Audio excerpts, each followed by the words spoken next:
उद्धव ठाकरेंनी सोनम वांगचुक आणि अभिजित दिपकेंच्या आंदोलनाला पाठिंबा दिला आणि पाकिस्तानबरोबर चर्चेची तयारी, मग वांगचुक यांच्यासोबत चर्चा का करत नाही असा संतप्त सवाल ठाकरेंनी केलाय।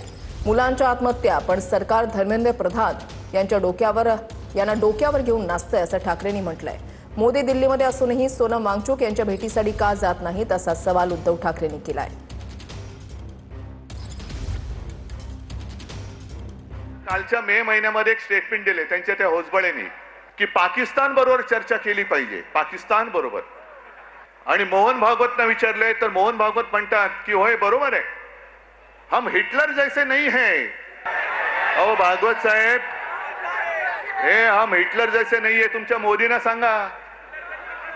आणि पाकिस्तान बरोबर चर्चेची तयारी आहे, मग वांगचुक बरोबर का नाही करत? सोनम वांगचुक यांचे वडील सुद्धा, त्यांनी सुद्धा उपोषण केलं होतं। माहितीये तुम्हाला किती जणांना? कोण गेलं होतं त्यांच्याकडे बोलायला? म्हणजे भाजपच्या लेखी हुकुमशाह असलेल्या इंदिरा गांधी सोनम वांगचुक यांच्या वडिलांना भेटायला लडाखला गेल्या होत्या, तरी हे तिकडे दिल्लीत राहून दिल्लीतल्या दिल्लीत भेटायला न जाणारे मोदी आणि शहा हे लोकशाही आणि इंदिरा गांधी हुकुमशाह। मोदी सरकारची जी घोषणा आहे, मुलगी शिकली प्रगती झाली, अरे पण शिकून परीक्षेला गेली आणि पेपर फुटला, तर ती मुलगी आत्महत्या नाही करणार, मुलगा आत्महत्या नाही करणार। मग एवढ्या मुलाने आत्महत्या केल्या तरी एक धर्मेंद्र प्रधान तुम्ही डोक्यावर घेऊन नाचताय। मग धर्मेंद्र प्रधानला असं काय सोनं लागलेलं आहे?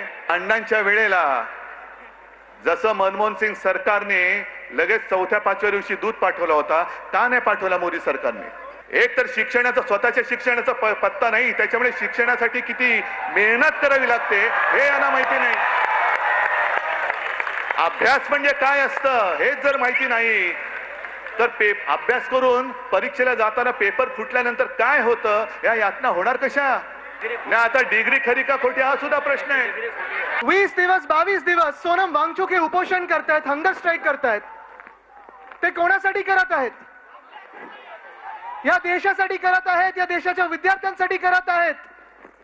नीट परीक्षाची पेपर लीक झाला, पेपर फुटला, 22 विद्यार्थ्यांनी मला वाटतं जवळपास सुसाईड केलेलं आहे, त्यांच्यासाठी उपोषण करत आहेत। त्यांची एकच मागणी आहे की जो एक निकम्मा मंत्री आहे धर्मेंद्र प्रधान यांचा राजीनामा पाहिजे आम्हाला। मला एक समजायचं, धर्मेंद्र प्रधानना कुठचं सोनं चिकटलेलं आहे की प्रधानमंत्री त्यांना काढू शकत नाहीत। तुम्हाला इतके वर्ष तर तिकडे लोटांगण घालत होते, हा इतके वर्ष कोणाचा जप करत होते? दाखवू का मागची भाषणं बघायला जरा तपासून, किती आपण जप करत होते आमच्या मोदी साहेबांचा, हा? आणि आता तुम्हाला कोण म्हणताय? तुम्ही तुमचं काम चालू द्या, तुमचा पक्ष तुम्ही तिथेच राहा, तो फक्त कसा वाचेल याकडे लक्ष द्या। आम्ही काही म्हणत नाही कोणापुढे झुका, आमच्या पुढे झुका, याच्या पुढे झुका, आम्ही कोणालाही म्हणत नाहीये। लोक बरोबर त्यांना त्यांची जागा दाखवतायत आणि ते पुढे लोकांनी त्यांना बरोबर झुकवतील। सोनम वांगचुक यांच्यावर सफदरजंग रुग्णालयातच उपचार होणार आहेत। दुसऱ्या रुग्णालयामध्ये घेऊन जाण्याचा निर्णय कोर्टाने अमान्य केलाय। सोनम वांगचुक यांच्या कुटुंबाला स्वतंत्र खोली देण्याचे कोर्टाने निर्देश दिलेत। वांगचुक यांना त्यांचे डॉक्टर किंवा वकिलांशी भेटू दिलं जात नाही असा युक्तिवाद सिब्बल यांच्याकडून करण्यात आला। वांगचुक यांना कोणती औषधं दिली आम्हाला माहिती नाही असंही सिब्बल यांनी म्हटलंय। तर सरकारला वांगचुक यांच्या तब्येतीविषयी चिंता नाही, ही नौटंकी आहे, पत्नी गीतांजली वांगचुक यांनी ही टीका केली आहे। अगर आपको उनकी हेल्थ की इतनी ही चिंता है तो आपने सिविलियन ड्रेस में पुलिस क्यों भेजा और इतनी बेरहमी से क्यों उनको उठा के स्ट्रेचर में डाला और लेके गए? आप प्रॉपरली आके एक मेडिकल टेस्ट कर सकते थे और आप उनकी फैमिली को कह सकते थे कि ये लो है इसलिए हम ले जाना चाहते हैं। वो तरीका होता है एक डेमोक्रेसी में, अगर आप ट्रूली उनकी हेल्थ के लिए चाहिए थे तो विदाउट मिन्सिंग वर्ड्स मैं ये कहना चाहूंगी कि ये सब नौटंकी है कि ये हम हेल्थ के लिए चिंतित हैं और ये है। उनको बस डर था कि अगर कल मार्च में सोनम निकल पड़े तो लाखों साथ में जुट जाएंगे, सिर्फ दिल्ली में ही नहीं पूरे देश भर में। ठाकरेंच्या शिवसेनेमध्ये बंडखोरी करून शिंदेंसोबत गेलेल्या 6 खासदारांचं अखेर शिवसेनेमध्ये विलीनीकरण झालंय। लोकसभा अध्यक्ष ओम बिर्ला यांनी विलीनीकरणाला मंजुरी दिली। ओम बिर्लांच्या निर्णयानंतर खासदार संजय राऊत संतापले। संजय राऊतांनी एकनाथ शिंदेंवर घणाघाती टीका केली। ठाकरेंच्या शिवसेनेत बंडखोरी करून शिंदेंसोबत गेलेल्या 6 खासदारांचं अखेर शिवसेनेत विलीनीकरण पूर्ण झालंय। लोकसभेचे अध्यक्ष ओम बिर्ला यांनी या निर्णयावर मोहर उमटवली, त्यामुळे आता हे 6ही खासदार अधिकृतपणे शिवसेनेसह एनडीएत सहभागी झालेत। ओम बिर्ला यांनी 6 फुटीर खासदारांच्या निर्णयाला मान्यता दिल्यानंतर शिंदेंनी त्यांचे आभार मानले. या निर्णयानंतर शिंदेंनी ठाकरेंना आत्मचिंतन करण्याचा सल्ला दिलाय. मात्र बिर्लांच्या निर्णयानंतर संजय राऊत चांगलेच संतापलेत. संजय राऊत यांनी थेट एकनाथ शिंदेंवर निशाणा साधत जहरी टीका केली. याला का निकाल म्हणतात? रावसाहेब निकाल आलेला काय सांगा? रावसाहेब निकाल आलेला. याला का निकाल म्हणतात? रावसाहेब याला का निकाल म्हणतात? रावसाहेब फक्त खासदार नाही, अनेक लोक, हजारो लाखो कार्यकर्ते, लोकप्रतिनिधी, नगरसेवक, पदाधिकारी का सोडतायत याचा विचार, आत्मपरीक्षण त्यांनी केलं पाहिजे. गद्दार शब्द सुद्धा कमी पडेल त्यांना. आणि लोकसभेचे अध्यक्ष किंवा जे काही पार्लमेंटरी आपली आहे, हा लोकशाहीवरचा खून, बलात्कार करून खून, आधी जे आता गुन्हे घडतात ना, रेप अँड मर्डर, तसा हा रेप अँड मर्डर आहे लोकशाहीवर. एकनाथ शिंदे म्हणजे काय आचार्य विनोबा भावे नाहीये, लक्षात घ्या. दाढी जरी असली त्यांना आचार्यांप्रमाणे, तरी ते आचार्य विनोबा भावे नाहीये. एक दिवस ही दाढी, एखादा हनुमान येईल आणि जाळून टाकेल तुमची दाढी, लक्षात घ्या. आय रिपीट, ती दाढी तुमची एक दिवस जाळून टाकली जाईल. दाढीवरती हात फिरवून तुम्ही आम्हाला नीतिमत्ता शिकवू नका. कोण आचार्य विनोबा भावे आहे हे सांगण्याचा अधिकार संजय राऊत तुम्हाला नाही. तुम्ही शिवसेनेची वाट लावली, सगळा पक्ष संपून टाकला. आणि गद्दारीची भाषा कोण करते? तुम्ही स्वतःला आचार्य आत्रे समजू नका.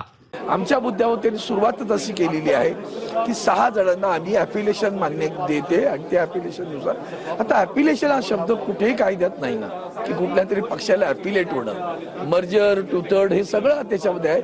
आणि 10व्या घटनेच्या 10व्या शेड्यूलमध्ये अशी कुठली तरतूद नसताना अशा लोकांना मान्यता देणं गैर आहे. आता मला वाटतं तो सगळा टेक्निकल विषय आहे आणि हा सगळा टेक्निकल विषय जो आहे हा स्पीकर महोदय जे आहे ते त्या ठिकाणी बघतील. त्यांनी पक्ष बदललेला नाही, पक्षाचं चिन्ह तेच आहे, पक्षाचं धोरण तेच आहे आणि म्हणून त्या शिवसेनेतून शिवसेनेत आहे. म्हणून पक्ष बदलाची त्यांच्यावर कारवाई होणार नव्हती हा मला ठाम विश्वास होता आणि त्याच पद्धतीने त्यांनी आज निर्णय दिला. जे काही पार्श्वभूमी होता त्याच्या आधारावर जे या पद्धतीचं लोकशाहीचेच तुकडे तुकडे करायचा त्यांनी निर्णय केलेला आहे, त्याचा परिणाम आहे की नियमात नसताना सुद्धा त्या पद्धतीचं त्यांनी निर्णय घेतलेला आहे, हा चुकीचा आहे. दिल्लीत अधिवेशनाआधी झालेल्या बैठकीतही याच विलिनीकरणाच्या मुद्द्यावरून मोठा गोंधळ झालाय. तृणमूल काँग्रेसच्या फुटीर खासदारांना बैठकीसाठी बोलावल्यानं विरोधक आक्रमक झाले होते. विरोधी खासदारांनी संसदेच्या सर्वपक्षीय बैठकीतून वॉकआउट केलाय आणि नंतर पुन्हा बैठकीला हजेरी लावली. Rebel 20 MPs, their merger has not been approved by the speaker. The 20 disqualification petitions are still pending. After the 91st amendment, there is no room for a separate block.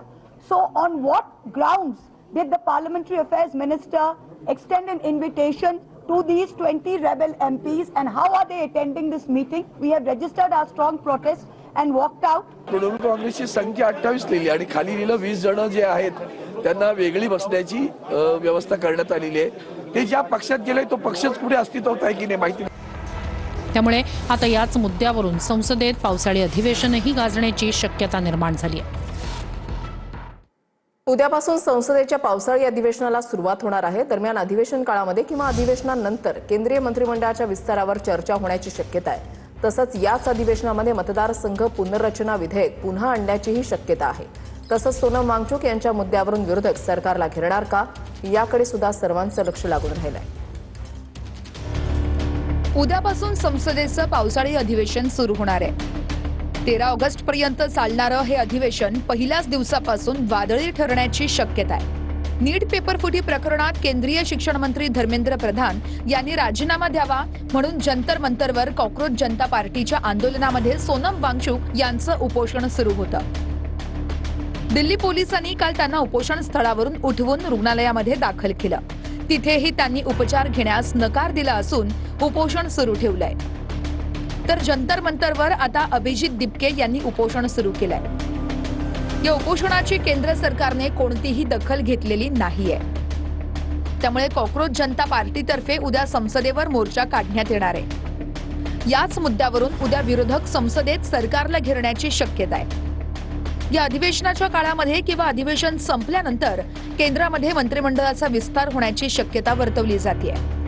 या विस्तारात राज्यातील बड्या नेत्यासह शिंदेंच्या शिवसेनेतील 2 खासदारांची मंत्रिमंडळात वर्णी लागणार आहे. या फेरबदलाचा देशासह राज्याच्या राजकारणावर मोठा परिणाम होणार आहे. मुख्यमंत्री फडणवीस आणि शिंदेंच्या वाढलेल्या दिल्ली दौऱ्यामुळे मोठ्या राजकीय घडामोडींचे संकेत मिळत आहेत. दुसरीकडे पश्चिम बंगालच्या विधानसभा निवडणुकीनंतर तृणमूलमधील खासदारांमध्ये मोठी फाटाफूट झाली आहे. त्यातील 20 खासदार पक्षासोबत फारकत घेऊन नॅशनलिस्ट सिटीझन्स पार्टी ऑफ इंडियामध्ये विलीन झालेत. या बंडखोर 20 खासदारांनी आता एनडीएला पाठिंबा दिल्यानं ते उद्यापासून सत्ताधाऱ्यांच्या बाजूला बसलेले दिसतील. ठाकरेंच्या शिवसेनेतून फुटलेले 6 खासदारही आता सत्ताधाऱ्यांच्या बाकांवर दिसणार आहेत. त्यांच्या विलिनीकरणाला कालच लोकसभा अध्यक्षांनी परवानगी दिली आहे. गेल्या अधिवेशनात मोदी सरकारने आणलेलं मतदारसंघ पुनर्रचना विधेयक पुरेसं बहुमत नसल्यामुळे नामंजूर झालं होतं. मोदी सरकारच्या 12 वर्षांच्या कार्यकाळात नामंजूर झालेलं हे पहिलंच विधेयक होतं. त्यानंतर तृणमूलमध्ये झालेली फाटाफूट आणि ठाकरेंचे 6 खासदार शिंदेंसोबत गेल्यानं आता एनडीएची ताकद वाढली आहे. त्यातच अधिकची भर म्हणजे राज्यातील शरद पवारांची राष्ट्रवादीही एनडीए सोबत जाणार असल्याच्या चर्चा आहेत. हे चित्रही याच अधिवेशनात स्पष्ट होणार आहे. पवारांच्या राष्ट्रवादीचे 8 खासदारही या विधेयकाला समर्थन देण्याच्या तयारीत असल्याचं कळतंय. त्यामुळे या अधिवेशनामध्ये मतदारसंघ पुनर्रचना विधेयक पुन्हा आणलं जाण्याची दाट शक्यता असल्याची चर्चा आहे. पुण्यामध्ये विकासासाठी निधीच मिळत नसल्याची राष्ट्रवादीच्या नगरसेवकांनी जय पवारांच्या पुढे नाराजी व्यक्त केली आहे. पालिकेमध्ये सत्तेमध्ये आहोत की विरोधात हे स्पष्ट करण्याचीही नगरसेवकांनी जय पवारांकडे मागणी केली आहे. दरम्यान निधी वाटपासंदर्भात जय पवार मुख्यमंत्री फडणवीसांशी चर्चा करणार आहेत. केंद्रात आणि राज्यात राष्ट्रवादी काँग्रेस पक्ष भाजपसोबत सत्तेत आहे. मात्र पुणे महापालिका निवडणुकीमध्ये युती न झाल्यामुळे हीच राष्ट्रवादी काँग्रेस विरोधी पक्षाच्या बाकावर बसून कारभार पाहत आहे. त्यामुळे विकासासाठी निधी मिळत नसल्यानं या नगरसेवकांची कोंडी होतीये. अशातच जय पवार यांनी बोलावलेल्या बैठकीमध्ये या नगरसेवकांनी निधी मिळत नसल्याची तक्रार केली आहे. निधी मिळत नसल्यानं विकास कामं करायची तरी कशी असा सवाल या नगरसेवकांनी जय पवार यांच्या पुढे उपस्थित केला. त्यामुळे महापालिकेमध्ये आपण सत्तेत आहोत की विरोधात हे स्पष्ट करा अशी मागणी या नगरसेवकांनी जय पवारांकडे केली आहे. आता निधी वाटपासंदर्भात जय पवार उपमुख्यमंत्री सुनेत्र पवार आणि पार्थ पवार यांच्याशी चर्चा करून लवकरच मुख्यमंत्र्यांसोबत चर्चा करणार आहेत. बजेटचा सुद्धा इश्यू होता की आम्हाला भाजपच्या नगरसेवकांना सत्ताधारी जे आहेत त्यांना जास्त बजेट आहे, आम्हाला कमी दिलं गेलेलं आहे. ह्या संदर्भात सुद्धा त्यांचा इश्यू होताच. आणि हे सगळ्या गोष्टीची चर्चा करत असताना की जनरल बॉडी मीटिंग ही जास्त वेळ एकच दिवस चालवली जाते. त्यामुळे सगळ्या सभासदांना बोलता येत नाही त्या जनरल बॉडी मीटिंगमध्ये, आपापली मतं व्यक्त करता येत नाही. ह्याबाबतच्या सुद्धा त्यांचा तक्रारी होत्या. छत्रपती संभाजीनगरमधील रुग्णालयाची अवस्था अत्यंत बिकट आहे. रुग्णालयामध्ये पुरेशा सुविधाही उपलब्ध नसल्याने रुग्णांचे नाहक हाल होत आहेत. आणि याच पार्श्वभूमीवर पालकमंत्री संजय शिरसाटांनी घाटी रुग्णालयामध्ये जाऊन आढावा घेतला. रुग्णालयाची परिस्थिती पाहून संजय शिरसाट अधिकाऱ्यांवर संतापले. छत्रपती संभाजीनगरमधील घाटी रुग्णालय हे जिल्ह्यासह संपूर्ण मराठवाड्यातील रुग्णांसाठी महत्त्वाचं केंद्र आहे. मात्र या रुग्णालयाची अवस्था गेल्या काही दिवसांपासून अत्यंत बिकट झाली आहे. पुरेशा सुविधा नसल्यामुळे सर्वसामान्य रुग्णांचे नाहक हाल होत आहेत. याच पार्श्वभूमीवर आज जिल्ह्याचे पालकमंत्री संजय शिरसाट यांनी घाटी रुग्णालयात जाऊन आढावा घेतला. त्यांच्यासोबत रुग्णालयाचे अधिष्ठाता शिवाजी शुक्रे आणि सार्वजनिक बांधकाम विभागाचे अध्यक्ष अभियंता अतुल चव्हाणही उपस्थित होते. रुग्णालयाची पाहणी करायला सुरुवात करताच तिथली परिस्थिती पाहून संजय शिरसाट यांचा पारा चढला. शिरसाट यांनी तिथेच अधिकाऱ्यांची खरडपट्टी काढायला सुरुवात केली. 14 कोटी रुपयांचा निधी देऊनही रुग्णालयाची अवस्था बिकट आहे. त्यामुळे बिल सबमिट झालेलं आहे असं सांगू नका, काम किती झालं ते सांगा, असा सवाल शिरसाट यांनी अधिकाऱ्यांना विचारला. बसलेलं काम करून घ्यायसाठी बसले तुम्ही लोक. आम्ही झक मारले तर पैसे देतो का एवढे? मला ते सगळे यादी दाखव, कोणते कोणते कामं बाकी काय बाकी. अधिकाऱ्यांवर प्रश्नांची सरबत्ती करताना शिरसाट यांनी काही अपशब्दही वापरले. तसंच घाटी रुग्णालय व्हेंटिलेटरवर गेल्याची खंतही शिरसाट यांनी बोलून दाखवली. त्यामुळे आता शिरसाट यांच्या पाहणीनंतर तरी रुग्णालयाचा कारभार सुधारतो की नाही हे पाहणं महत्त्वाचं ठरणार आहे. दरवेळेला डीनने स्वतः मला सांगितलं की मी अनेक वेळेला 10-10 लाखाच्या प्रमा देतो. मग ते काम का होत नाही? माझी घाटी सुंदर का दिसत नाही आणि सुविधा का मिळत नाही? हा त्याच्या मागचा उद्देश होता. म्हणून आताच मी चीफ इंजिनियर साहेबांना सुद्धा सांगितलंय, तातडीने जो कोणी असेल त्याच्यावर तुम्ही कारवाई केली पाहिजे. आता येणाऱ्या DPC मध्ये सुद्धा याच्यावर मी अत्यंत गांभीर्यपूर्वक चर्चा सुद्धा करणार आहे आणि कॅबिनेटमध्ये मुख्यमंत्र्याकडे सुद्धा हा विषय काढणार आहे. मध्य रेल्वेवर उद्यापासून 15 डब्यांच्या 10 लोकल धावणार आहेत आणि यामुळे अंबरनाथ बदलापूरच्या प्रवाशांना मोठा दिलासा मिळणार आहे. अनेक वर्षांपासून ही मागणी करण्यात येत होती. मध्य रेल्वेनं आता 12 डब्यांच्या 10 लोकलला 15 डब्यांच्या रेकमध्ये रूपांतरित केलं आहे. मध्य रेल्वेवर उद्यापासून 15 डब्यांच्या आणखी 10 लोकल धावणार आहेत. त्यामुळे अंबरनाथ, बदलापूर आणि कर्जत परिसरातील प्रवाशांना मोठा दिलासा मिळणार आहे. या भागात 15 डब्यांच्या लोकल चालवण्यात याव्या अशी अनेक वर्षांपासून मागणी होती. त्या मागणीला अखेर मध्य रेल्वेने प्रतिसाद देत 12 डब्यांच्या 10 लोकल गाड्यांना 15 डब्यांच्या रेकमध्ये रूपांतरित केले. त्यामुळे प्रत्येक लोकल गाडीची प्रवासी क्षमता सुमारे 25% वाढणार आहे. 10 लोकल मागे प्रत्येकी 3 डबे वाढवल्यानं गर्दी काहीशी कमी होण्यास मदत होणार आहे. 2012 मध्ये पहिल्यांदा 15 डब्यांच्या 16 लोकल मध्य रेल्वेवर सुरू करण्यात आल्या होत्या. त्यानंतर 2019 मध्ये 15 डब्यांच्या आणखी 6 लोकल सुरू करण्यात आल्या. आता तब्बल 7 वर्षांनी 10 लोकल वाढवण्यात येत असल्यानं मध्य रेल्वेवर धावणाऱ्या 15 डब्यांच्या लोकलची संख्या 32 इतकी होणार आहे. अप मार्गावर सकाळी 7:51 अंबरनाथ CSMT, सकाळी 11:03 अंबरनाथ CSMT, दुपारी 1:36 कल्याण CSMT, दुपारी 4:47 बदलापूर CSMT, रात्री 8:36 कर्जत CSMT. डाऊन मार्गावर सकाळी 9:15 CSMT अंबरनाथ, दुपारी 12:26 CSMT कल्याण, दुपारी 3:03 CSMT बदलापूर, सायंकाळी 6:21 CSMT कर्जत, रात्री 11:08 CSMT अंबरनाथ. मुसळधार पावसामुळे जमीन भुसभुशीत झाल्यानं वसईमधील वडघरकडे जाणारा रस्ता जो आहे, पूल जो आहे तो कोसळल्याची घटना घडली आहे. खचलेल्या पुलामध्ये कार आणि डंपर अडकले. हा पूल कोसळल्यानं अनेक गावांचा संपर्क तुटला. दरम्यान याच जागी एखाद्या पर्यायी पूल उभारण्याची मागणी ग्रामस्थांकडून केली जाते. वसई पूर्व भागातील वडघर गावाकडे जाणाऱ्या रस्त्यावरील पूल कोसळलाय. मुसळधार पावसामुळे जमीन भुसभुशीत झाल्यानं हा जुना पूल काल सकाळच्या सुमारास कोसळला. पूल कोसळला त्यावेळेला पुलावरून एक कार आणि डंपर जात होते. पूल कोसळल्यानं या वाहनांचं मोठं नुकसान झालंय. सुदैवाने या घटनेमध्ये कोणतीही जीवितहानी झालेली नाही.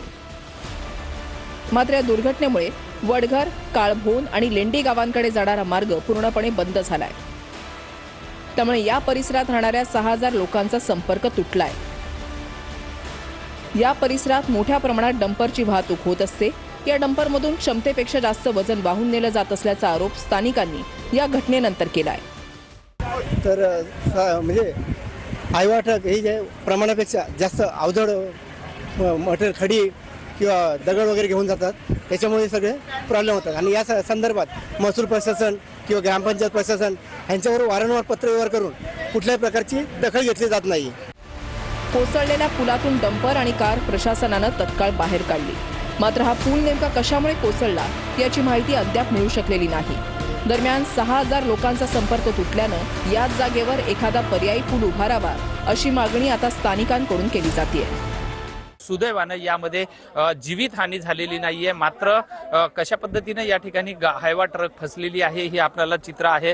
कारण मागच्या आठवड्यामध्ये मोठ्या प्रमाणामध्ये अतिवृष्टी झाली आणि हा पूर्ण परिसर जो आहे हा जलमय झालेला होता आणि त्याचमुळे ही पूर्ण जमीन जी आहे ही भुसभुशीत झाली असल्यामुळे या ठिकाणी हा ब्रिज कोसळलेला आहे. आता तातडीनं प्रशासनानं याकडे लक्ष देऊन हा रस्ता तातडीनं दुरुस्त करावा अशी मागणी मात्र आता या नागरिकांकडून होत आहे. विजय गायकवाड, TV9 मराठी, विरार, मेढा. आता आणखीनही महत्त्वाच्या घडामोडींचा वेगवान आढावा घेऊयात. गिरीश महाजनांचे आक्षेपार्ह फोटो तयार करून व्हायरल करण्याला अटक. जळगाव सायबर पोलिसांकडून भरत म्हस्केला अटक. आरोपीनं गुन्ह्यांची कबुली दिल्याचीही पोलिसांची माहिती. निलेशचंद्र मुनींनी आम्हाला हिंदुत्व शिकवू नये. निलेशचंद्र मुनींनी स्वतःची पातळी ओळखून बोलावं. ठाकरेंचे नेते अखिल चित्रे यांचं वक्तव्य. उद्धव ठाकरेंनी रामरक्षा पठणाच्या ऐवजी कुराणचं पठण करावं असं वक्तव्य निलेशचंद्र मुनी यांनी केलं होतं. आरोपी नगरसेवक रमेश म्हात्रेला 14 दिवसांची न्यायालयीन कोठडी. कल्याण सत्र न्यायालयानं 3 तारखेपर्यंत न्यायालयीन कोठडी सुनावली. आखाती देशांमधील लष्करी संघर्ष अधिक चिघळण्याची शक्यता. कुवेतमधून इराणवर 2 अमेरिकन क्षेपणास्त्रांचा मारा. अमेरिकेनं कमी पल्ल्याची बॅलिस्टिक क्षेपणास्त्र डागल्याचा व्हिडिओ समोर. इराणनं जॉर्डनमध्ये केलेल्या क्षेपणास्त्र हल्ल्यामध्ये अमेरिकेचे 2 सैनिक ठार तर 1 सैनिक बेपत्ता. प्रत्युत्तरादाखल अमेरिकेच्या सेंट्रल कमांडकडून इराणमध्ये एअर स्ट्राईक. जॉर्डनमधील हल्ल्यामध्ये इराणच्या इस्लामिक रिव्होल्युशनरी गार्ड कॉर्प्सचा हात, अमेरिकेचा दावा. हिमाचल प्रदेशच्या किन्नौरमध्ये भूस्खलन. 100 फुटी लोखंडी पूल पुराच्या पाण्यामध्ये बुडाला. पुराच्या पाण्यामुळे अनेक गावांचा संपर्क तुटला. पुरामुळे नदीकाठच्या मालमत्तांचं, शेतीचं मोठं नुकसान. जम्मू काश्मीरच्या राजौरी शहरामध्ये मुसळधार पावसाळ्यानंतर आलेल्या पुरामुळे मोठं नुकसान. 2 घरं कोसळली असून बेला बसस्थानक परिसरामधील अनेक वाहनं पुराच्या पाण्यामध्ये वाहून गेली. अनेक घरांमध्ये पाणी शिरल्यानं नागरिकांचं मोठं आर्थिक नुकसान. सातारा जिल्ह्यामधले सर्वच धबधबे प्रवाहित. मुसळधार पावसामुळे धबधब्यांचं विहंगम आणि तेवढंच रौद्ररूप समोर. अवघड नसलेल्या धबधब्यांवर जाण्यासाठी पर्यटकांची गर्दी. रत्नागिरीच्या लांजा तालुक्यामधल्या खोरनिंको धरण भरल्यानं मानवनिर्मित धबधबा प्रवाहित. धरणाच्या सांडव्यावरून टप्प्याटप्प्यानं कोसळणाऱ्या धबधब्याचं मनमोहक दृश्य पाहण्यासाठी नागरिकांची गर्दी. कोकणामध्ये सुरू असलेल्या पावसानं धबधबे प्रवाहित. शेकडो फुटांवरून कोसळणारा निवळीचा धबधबा पर्यटकांना करतोय आकर्षित. निवळी धबधबा पाहण्यासाठी पर्यटकांची गर्दी.